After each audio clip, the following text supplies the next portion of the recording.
Yo. What's up? What's up? What's up? It's summertime. Summertime. And it's Friday, man. Don't get any better than this, right? This Oh, is right. Exactly. Especially when we have some great a great guest. So yes, that makes it fun for a Friday. You know what I mean? Instead of me just 100%. talking to you all the time. What are you trying to say? You trying to say you tired of talking to me? We have something else to talk about? Come on, man. Right. So yeah, uh, no, really excited about today, man. But how you doing? Man, I am doing extremely well. We just got back from a speaking tour. You saw that. You knew about that. Yes. With our friends at 518. We were in the state of Arkansas, the southwest side. So we hit up DeQueen, Arkansas, Camden, Arkansas, Hope, Arkansas, and then we even hit Texarkana real quick. And we had a blast. It was Monday through Saturday. Oh, I didn't even say that. So we hit Arkansas Monday through Friday. Friday caught a plane from Dallas to Florida and then presented in Florida. Saturday came home Saturday night, man. I was road running. Yes, sir. You're on the move. And then for myself, I was just doing some suicide intervention training, training last week, I think, last 2 days. And then did some speaking at a conference regarding suicide prevention and awareness. So man. So we've been doing it. But anyway, man, we got somebody backstage that we gotta bring in so we can help, maybe share some information and bring awareness about mental health, right? Is that what we're doing here? 100%. And the reason why we're bringing on this guest specifically, it was a LinkedIn connection that we've made, and he commented on one of the articles that I wrote called just about mentorship. It was about mentorship, and I'm excited for him to come through and talk to us a little bit more about mentorship and his journey with creating this organization. And he goes by the name of Chris. And Chris is our Canadian friends up north, man. So everybody make some noise for Chris. Hey, just because I am your Canadian friend, in Canada, we call you Zed, not Z. Zed. Oh, there we go. I like that. Actually. All right, get names from around the world. We'll take it. Chris, and it depends on how the podcast goes today, because I could be calling you other things too. 100%. We'll make sure we keep it friendly then. That's what that means. All right. Exactly, right? I love it, Chris. Well, tell us a little bit more, man, about you, who you are, and I'm what you got going on, Chris. Well, Chris Coulter, and I'm in Toronto, Canada, and my life has been a journey, especially the last 15 years, full of entrepreneurship, lots of heartbreak, but then also transforming pain into purpose and ultimately being able to overcome like some pretty traumatic grief and be able to help people save lives. And that's what we're trying to do. We're trying to save people's lives, try to save families, make kids thrive. And we do it through mentorship. And it's been about 6 months since I started with my business partner. I shared with her, same thing as us. We had a LinkedIn conversation, and she was a Canadian living in Switzerland. She loved my idea and said, I love this, even though I haven't been really formally touched by mental health challenges. She said she had two teenagers, and she knows it's on her horizon. And anyway, we hit it off. We have this shared vision and purpose. She's a lawyer by trade, an executive coach, and a mindfulness teacher. And I'm just this bald guy who just wants to change the world. So I love it. And then when we talk about bald, my dad, he always says it was by choice. Was yours by choice, Chris, too? Hell yeah. I think that led to my, I don't know if it's called choice or inevitability. Mine was definitely choice. And you know what? Yeah. I think that may have led to the demise of my marriage. Mm. because I could just see the expression on her face when I went from having this, I'll call it a really bad comb over, to just ditching it and saying, "Man, this is the new me." I think Oh man. that's grounds for an annulment. So Oh, it's so good. Definitely. So yeah, I was wondering. So tell us. So how was it growing up in Toronto? What's the weather like? What's it culture? If you share a little bit about that. yeah, culturally, well, if you look at Toronto today, it's very different from when I grew up. I grew up kind of in the north suburbs a bit, and it was a very homogeneous environment. Like I had very little exposure to anything Mm. um, until I went away to university. And you grow up in a very sheltered way when you don't have exposure to that. And Right. Toronto now is very different. It is like this very cosmopolitan, very diverse ethnically. But the in Toronto, we kind of embrace all cultures. Mhm. It's we don't have like the melting pot in the US. We have what we call a cultural mosaic, which basically we celebrate from where people come from, because US and Canada are relatively young compared to the rest of the world. And Mhm. so if yeah, we can go back like 3 4 generations, but it's not uncommon to see people who are first generation Canadians, and they bring all these rituals, which honestly is such a vibrant part of our community. And Mhm. it's a beautiful thing. And you learn so much by living in your own city sometimes because of the diverse nature of all the people in it. Mm. Man, that's so Awesome. good. I Yeah, bet. I like that cultural mosaic. I like that a lot. I'm gonna have to borrow that. Well, I wish I coined it. I think someone beat me to it a long time ago. Right, right. I love it. So, Chris, when we talk about this podcast is for youth and families that want to get more involved and want to have a stronger connection with their students. And so, with that being said, I wanted to ask you, what was probably one of the toughest things about just parenting that maybe you didn't know or didn't know and now you know and stuff? Like, just give the audience a little bit in on that parenting model and style. Well, I think with in talking to parenting, you also have to talk to marriage too, right? Mm. And it's you gotta kind of have a shared song sheet that you're both singing from. It's not that we didn't; it's just it changes, Mhm. and I'll take my role and responsibility for my part in the failure of my marriage. Mhm. But and guys aren't the best communicators typically. I think if I can say one area I've really changed over the last 15 years, it's been how much more I value communication. Mm. And so parenting. Um, so I have 3 kids, as I like to refer to it, 2 boys and an angel. I lost my 14-year-old daughter, who was my eldest child, Maddie, to suicide in 2015. And man, it was. I don't know how I got through the last 10 years. It was brutal. I almost didn't make through it a couple of times, Mhm. and the thing that kept me going was parenting. And I was always very involved with my kids. I Mhm. coached high level hockey for both my boys' teams. My daughter was a swimmer, and we encouraged them all to participate because I firmly believe that athletics and exercise is such an important part of of maintaining our mental health. Mhm. As they say, exercise is the best form of antidepressant, right? Mhm. So true.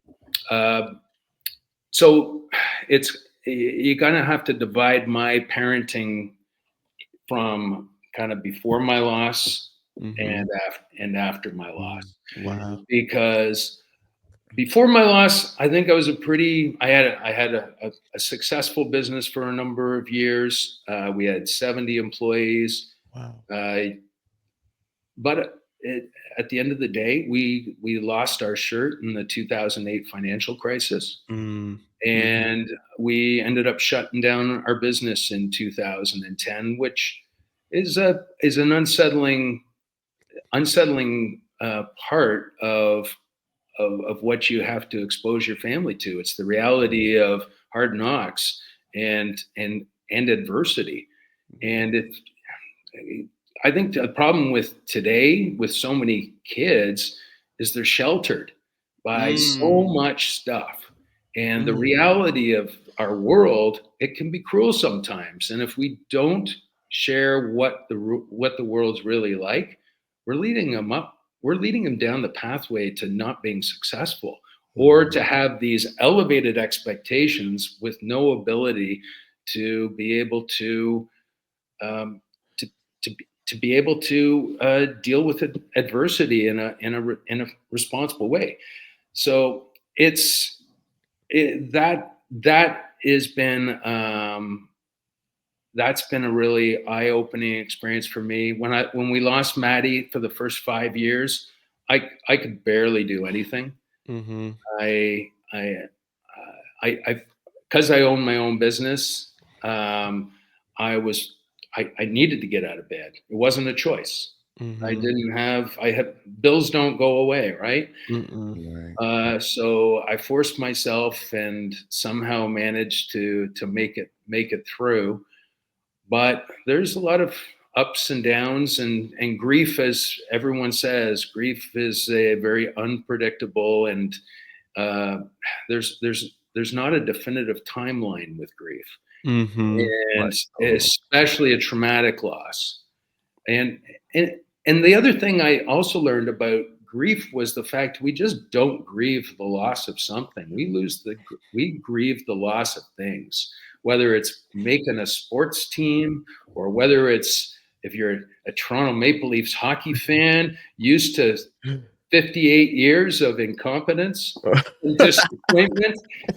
I know. I was about to say, Chris, why are you letting these Florida guys win the Stanley Cup back to back? Hold on. Let's not talk about that, okay? Hey, all I'll say is most of their team are Canadian. There we go. There's the secret. That's true. There we go. The secret sauce right there. But you know what? It's it's been a really crazy journey for the first 5-6 years. And then what happens, and what I was able to do, I was able to write. I wanted to share what I was going through, because the other thing is, so many other people that haven't been through what I have been through. Grief is really misunderstood. People don't understand it. In some cases, people are really afraid of it. So they tend to cower away from you, right? I had like really great friends who I love and I know love me, and yet they kind of went silent. They disappeared because grief takes on this whole new world of misunderstanding. And so a lot of it was, how do people who go through loss, how do they want to be treated? And so it was like an education process for, hey, supporting friends and family that have gone through a traumatic loss. This is what you should do. And of course, sharing our story about Maddie and her trials and her battle with depression, and ultimately losing her. And it scares the hell out of a lot of families. And so I would post my very raw and real stories and anecdotes about where we had come from. And I would get these private messages from parents going, man, thank you. You're talking about stuff. And this is 15 years ago or 10 years ago. Wow. And a lot of people weren't talking about that. There was still that kind of taboo discussion. But it created this sense of community. And I went, wow, there are so many other parents who are living through these challenges. And the other aspect about it is there's a huge amount of shame associated with it, right? And it could be shame on behalf of the kid, or I don't know, mental health has always been one of those sticky subjects that people are either comfortable talking about or most of them aren't, and Right. they don't understand it. So um, I kind of shared my heart and I shared my story, and it was kind of welcome and embraced because of the fact that it was so there was so many people who were also going through, obviously not the same challenges that we had experienced, but they were afraid that it was going down that path. Yeah. Right? So um, so that was the first 5-6 years, and Mhm. then year 6, something happens, like the brain fog and everything else kind of starts to lift, Mhm. and you go from, wow, I can actually start to think a little bit again. And you go through this process where you go, I got a million things that are going to fix the system, and I want to execute on all of them today. Yeah. Right. Right. And the whole adage about you focus on everything, you accomplish nothing. Mm. And so Mhm. I had these, oh, hey, I'm doing this, I'm doing that, and people are probably like, oh, this is really great, and then they go, oh, here's another one of Chris's make believe stories he's going to try to deliver. Right. Right. And so that was probably for about 2-3 years, and then all of a sudden I kind of took a step back and I said, I've got some really good ideas, but what are the one or two things that are really, really important and they're going to move the needle? And Mm. that's where I came up with the idea of MentorWell, Yes. and it's an online mentoring program for kids and young adults that primarily looks at building confidence in kids. It's about kind of teaching resilience. It's about helping them with direction. And the important thing, and I feel this is the real kind of difference maker for us, is focusing on the elements of emotional intelligence, Mm. because kids don't learn and don't have the basic understanding of what EQ is all about. And it's a greater determiner of success than IQ is. Mhm. And not only that, but it's all about it's about flourishing. And if how you look at it is, if you look at it from a glass half full perspective versus a glass half empty, your perspective looking at it from the exact same vantage point but from a different view is very different.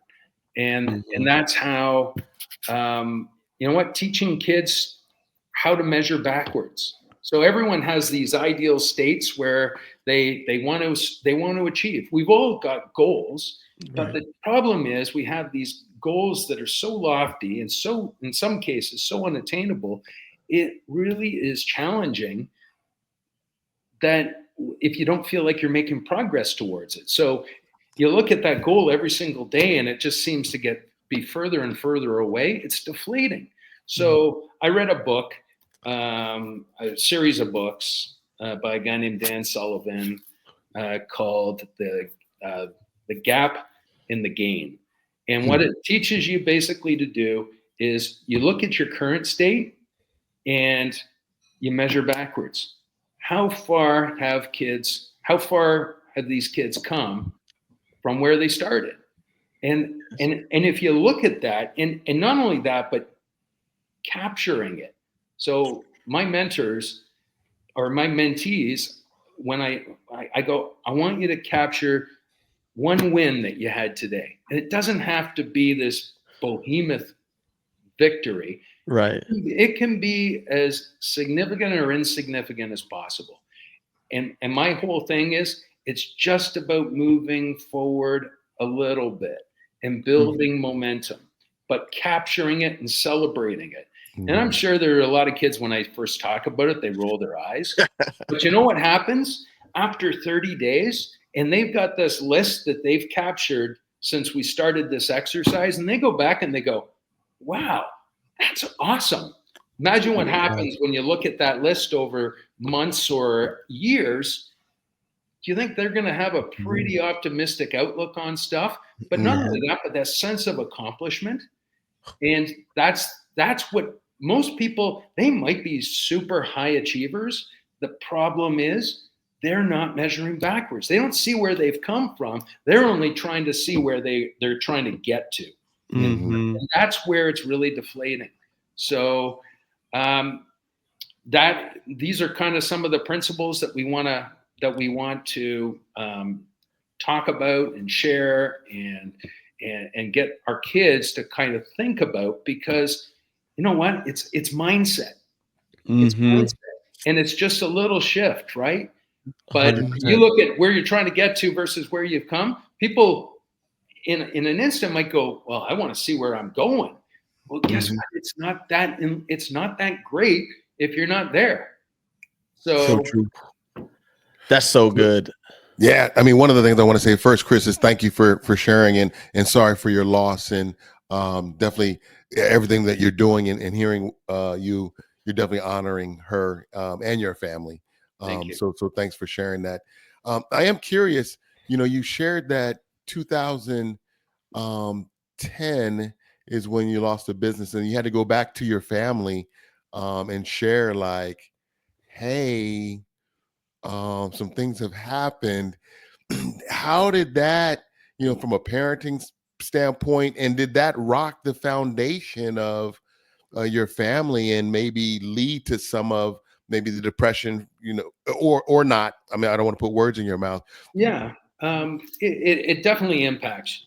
It impacts you as a family, because the kids, they became accustomed to doing a lot of different stuff.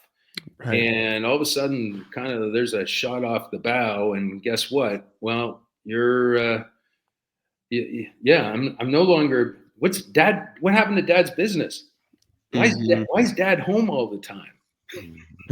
Right. Dad, He needs to not be here. Dad, we're going to cut off the Netflix account for a while so you can get out and get us back into things.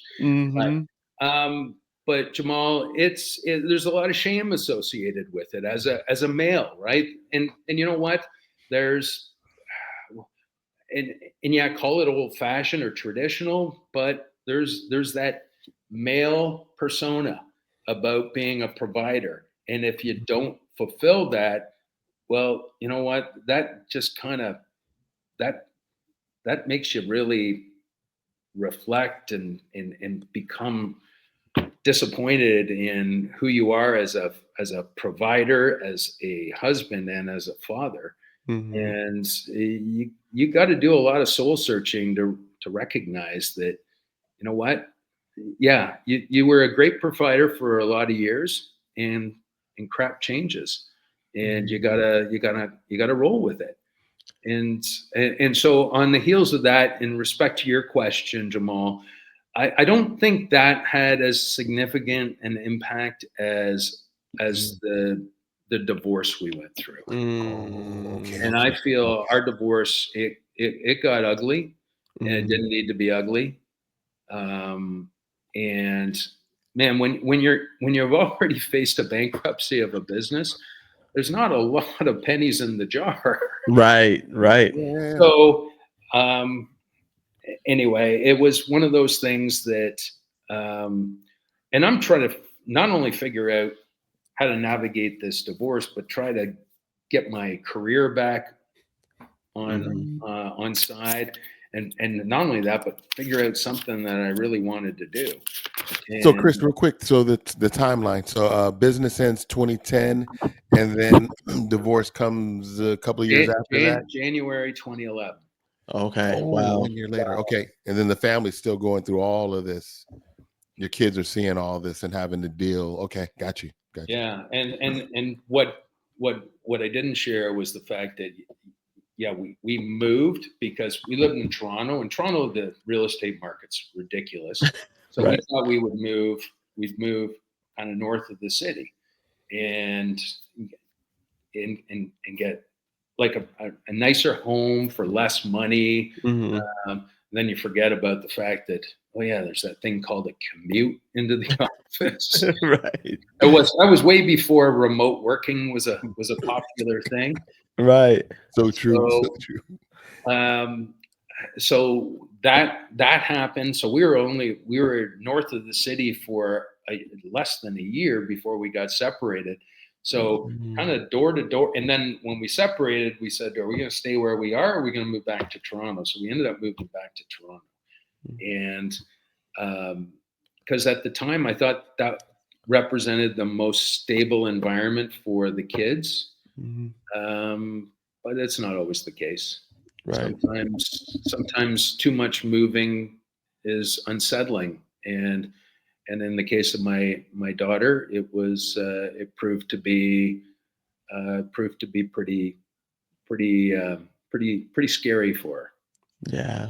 Yeah. No, the one thing that I like about MentorWell and what you're doing, Chris, is that we have a whole up to it framework that we inform trusted adults about. So the last part of it is that we do it, right? The we do it incorporates families, parents, and guardians also having somebody else in that youth corner to talk to about things that maybe it's hard to talk about with mom and dad, or hard to talk about with aunt and uncle, whoever that is for them. So what you're doing is providing that we call it maybe a third space for them to not have judgment, to just have somebody there to be a coach, a mentor. And what have you noticed through, I mean, you just started, right? Like 6 months ago, but I know you have mentees. What have you noticed, and what has been the reaction from not only the youth but from the parents as well when they go through your program? Yeah, it's interesting. I've seen kids' confidence start to soar, them start to believe in themselves, where they would be asking me for kind of coaching strategies on how to deal with their parents on a situation. When they get to a point where they actually feel confident to be able to tackle that with their parents on their own. I had one kid was dealing with his parents and had a really kind of contentious relationship with his mom, and I said, well, what's and it when you have those relationships that it's just like putting gasoline on a fire. Yeah. It was one of those types of things. So we tried to break it down, and we started looking at like little, going back to what I was talking about, the measuring backwards, is putting together like micro steps to be able to improve the relationship. Now, the one thing about MentorWell, we have a one-way contract. So they have we sign a contract with the kids. Okay. The parents pay, but we do not share. It's not about your parent enrolling you in this program because they want to hear all the dirt on you. It's Right. you know what, you're doing that because you want them to open up and start trusting people, because the parent thing, and I love your two dynamic, because you have a very unconventional father-son relationship. Right. Just very honest, very just it's real and raw, and the fact that you do it in a public forum is pretty crazy too. So kudos to you guys. Oh, we appreciate you, Chris. You guys are you're leading an amazing example of what mentorship and what relationships are supposed to be all about. So celebrate you guys. No, thank you. But the interesting thing is, he started to get this confidence, and then the relationship started to mend a little bit, and the expectations started to start to get better, and the communication started to get better. And when he had this parent meeting he was supposed to have with his mom and dad, I can't remember what it was about, but I was like, okay, text me if you need like a little bit of propping up or coaching or anything along that line. and it was supposed to happen at like 3:00, and I didn't hear from him. And I'm like, oh, no, what's going on? And then he didn't call me back. I went, oh man, it blew up. It blew up. He's going to come and ask if he could live with me. But he texted me later. He said, Chris, what you taught me, I used, and it worked. And as a consequence, that relationship has, and the other thing is too, setting expectations. Perfection is not something that you set out to accomplish. And I kind of say, listen, you know what? Our kids are going to screw up just as we screwed up. Mm-hmm. You know what? Don't fry their butts because of it, but give them credit for actually attempting it. Mm-hmm. And the nice part about it is that relationship, both the parents and the son said, you know what, our relationship is so much better than it was. We don't even recognize the kid. And here's the other thing. It's not just the kid. 100%. Because man, and I was guilty of this too, but you want to enforce and you want to encourage the communication. But the problem is if the kid starts lowering their guard a little bit and they start to talk a bit, don't jump in and go, oh, I got a solution for that. Here, I'm going to fix that problem for you, right? That is like parenting 101 not to do. Yeah, right. Shut your kid down in about 3 seconds. Yeah. So and true. That's the whole reason behind the MentorWell. We want to give kids a safe space to be able to talk to, because you know what? I've heard so many parents go, oh, you know what? I'm a mentor for my kid. And I go, no, you're not. Your kid tells you what you want to hear. And the other aspect of things, it's not, sorry guys, just lost my trend of thought there for a second. No, you're good. This is a 3-hour podcast, right? you can edit this part. No, you're fine. You're fine. I'm wondering, so tell me a little bit more about MentorWell. So is it youth mentoring youth, or adults mentoring youth, or I'm a little so it's both. I think there's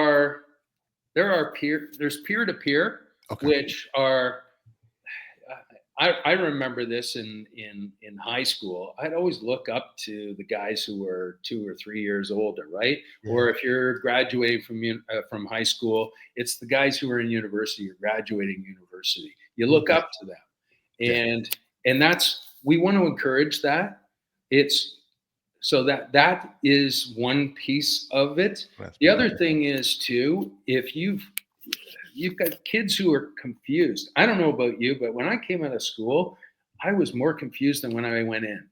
Right. And I just want kids to have a sense of direction and being able to talk to someone. So let's say I've got some mentors who have sold their businesses. So they've got an entrepreneurial side of things. And this kid says, you know what? I'm thinking of starting my own business. And I'm like, don't do it. Don't do it. But it is one of those things where how awesome is it to be able to sit across from someone who's been there, done that, can share their lived experiences. And yeah, business is one thing, but it could be someone who's pursuing an athletic, like an athletic career, or someone who is looking at getting like a D1 scholarship, and someone that's been there versus some of the other different options, right? Or someone could be confused about their sexual orientation. And if you've got someone who's been through that and can kind of guide, because that's someone who's going through that challenge and confusion and not really sure of how they're supposed to navigate this journey. You can't talk. It's hard to talk to your parents about that. Right. Especially when they're going through it or trying to deal with it themselves or whatever. Because one of the things I was just thinking about when you're talking about is, and you mentioned it earlier, just divorce, right? If there's somebody who's gone through a divorce, a younger person or an older person, and can share that with somebody that could be definitely helpful, right? Especially if they're positive and it worked out well. That makes total sense. I like what you're sharing. I appreciate Yeah, that. so what we've got an intake form on both parties, Pat. So the mentee and the mentors, and we go what challenges or life experiences have you had, and this is more on the mentor side of things, and what are you prepared to share with someone who wants to know, and so it's really about it's kind of guiding them on their journey too, but Right. it's a listen first mentality and trying not to steer but to guide, Uh-huh. and that's the really important premise behind MentorWell. Because, and the other thing too, there are a lot of kids who, hey, being emotional is part of just living, right? Right. And parents today, they go, my God, my kid's been sad for 2 days. He must be depressed. I have to go Mm. and get him in front of a therapist. Yes. And then the kid's like, I'm fine. I'm just Right. having a couple of bad days. Let me live Right. with it, right? Right. It's Yes. don't rewire my brain yet. Right. So there's a resistance to therapy. So if there's a resistance to therapy, how about a non-therapy type of approach that just encourages, you know what, you can say whatever you want. You don't have to say anything if you don't want, but eventually they do open up. And Yeah. that's kind of where we want to take this thing. So Yeah, one of the things that I share and have been sharing in my communities and spaces is it's unfortunate that everybody feels as soon as somebody, like you said, I love your analogy of just feeling down and sad, automatically they need a therapist, or somebody shows emotion as far as anger. Oh, we need to send them to a therapist, and then the system gets overwhelmed and yeah. flooded. When sometimes, a lot of times, what young people just need is somebody to listen. And so, with and I said, you said, with your mentorship, MentorWell, the first important part is guided by listening, and that's what young people, they want to be heard, Mhm. and they don't get those spaces and opportunities. So if we can set that up, we won't necessarily always have to flood the behavioral health system with everybody needing therapy. Not everybody. Don't get me wrong. It's just, there's a place for it, and it can be used and it's needed, but not for everything. So I love what you're sharing, because this is exactly, I think, that gap that people don't look into, right? They jump from here to here without, and you're filling that gap to say, hey, wait a minute, there's this other opportunity or space, maybe Right. try that, first, or when needed. So Yeah. yeah, that's awesome. Yeah. So what, and to your point, Jamal, as far as like we call that bridge between parenting and therapy. A lot of a lot of parents are really afraid of that, because that's kind of when adolescence starts, and Hmm. there's pushback and autonomy being exercised and independence.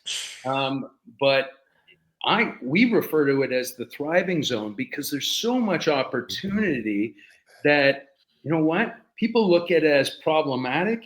We look at it as opportunity. And Yes, I Yes. think if you, it's just spinning it, right? yeah, And if you can get them when all this stuff is coming out of them, you have a chance to be able to not mold them, but be able to kind of help them okay. through that and come out the other side feeling much better about themselves. Yes, Man, love it. Chris, I can already hear the parents in the background already talking in our comments and hitting us up about where do I sign my kid? My kid, I think my student wants this. Where do I get this signed up and stuff like that? Is there anything being done in the US right now with Yeah, your is it virtual? Is it Yeah, can it so it is online, or virtual, but what we want to do, so we've got this mentor mentee algorithm.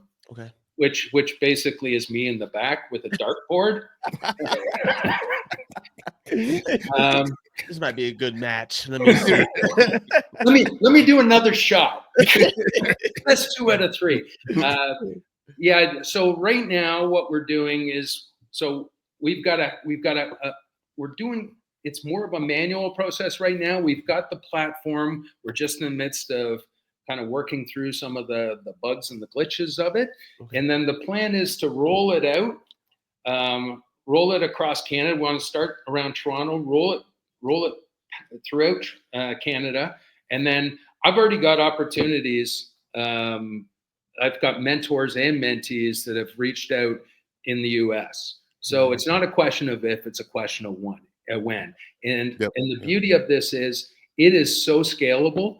I've also got people in the UK and Australia who want to jump on board.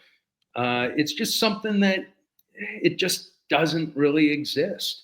And, You're right. and there's a lot of confusion, right? With parents, they're like, especially if their kids start exhibiting some strange behaviors, they're doing Google searches like crazy. Right. And they're like, okay, well, what's this mean? What's this mean? So we just give them another option to be able to put their kid into a safe space.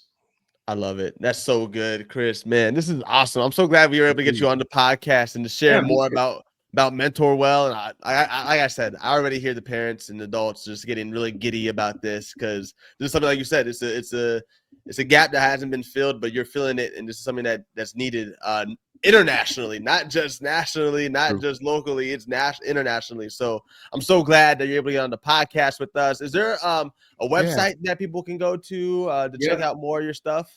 Yeah, it's the MentorWell.com. TheMentorWell.com. The MentorWell. Okay.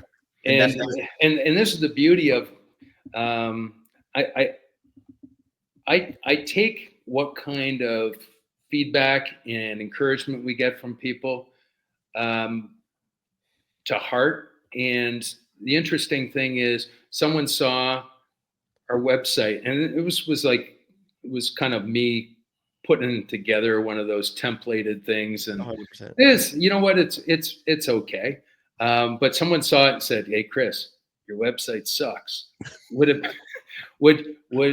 be okay? We really believe in what you're doing. We believe in the premise of this thing. Can we redesign it, rework it for you for free?" And I went, "Hang on." He said, "I hope you didn't take offense to the fact that we're telling your website." I said, "You said the magic words, man, free." And then I also had an advertising agency who said, "Chris, we believe in this so much. We want to do all your creative, all your marketing, and we want to do it pro bono." And I'm like, once again, those magic words. That's it was pretty amazing to hear. So you know what? I think the communities are starting to embrace us. They're starting to understand kind of the role and place in where mentorship can be. And you know what? I grew up, and Jamal, you too. Mentoring was we were fortunate if we got it, right? But it was invaluable when we did. Exactly. So and it wasn't as specific as what we're talking about now, right? But and often it was kind of career oriented, right? But there's a lot of other stuff kids are trying to navigate that they need help with. Yes, and that's what's awesome about what you're doing. I think it definitely filling a niche, and the thriving zone is important. And I think young people need other caring adults in their lives. The research shows that, other than their parents, to be able to flourish. So this is definitely awesome. And it's something that we've been talking about in my organization, because I have a nonprofit that deals with leadership and things of that nature. So I'm definitely going to be calling you. So when you're ready to lean this way, further south, I'm definitely going to be reaching out. Chris, this was so awesome to hear your story, to hear about the mentorwell.com. looking forward to it growing and saying that, hey, we saw it at its infancy, and then when it goes large, and he will be like, we were there to begin. Yeah, when you guys call me up and say, "Can you guys come back on the show?" I say, "Sorry, man, I'm Right. too big for you guys now." That's exactly what it's gonna be. Yeah, talk to my No, people. Awesome. Hey, you know what? I really appreciated when I first started chatting with Z and Jamal. I saw a couple of your and I was like, and it kind of dawned on me. I was like, Jamal is Z's dad, and they're talking about this stuff. Man, that's a special relationship. So, No, thank Chris, you, we appreciate you, man. And again, thank you so much for hopping on the pod. Yes. And we hope that we'll be in touch soon. Always. Awesome. Anyway, guys, thank you. All right, later, Chris. Thanks, Chris. Yeah. Yo, we just threw him backstage. Don't worry, guys. He's still here. But we got to wrap up this podcast episode. Shout out Chris for coming in and sharing more about the MentorWell. I hope y'all enjoyed this episode as much as we did, Pop. That was great, man. No, that was great. I love learning about new opportunities and things that we can share with our with the people that ride with us. Man, that was cool. That was really 100%. And yo, before we get out of here, man, don't forget. Did you fix this?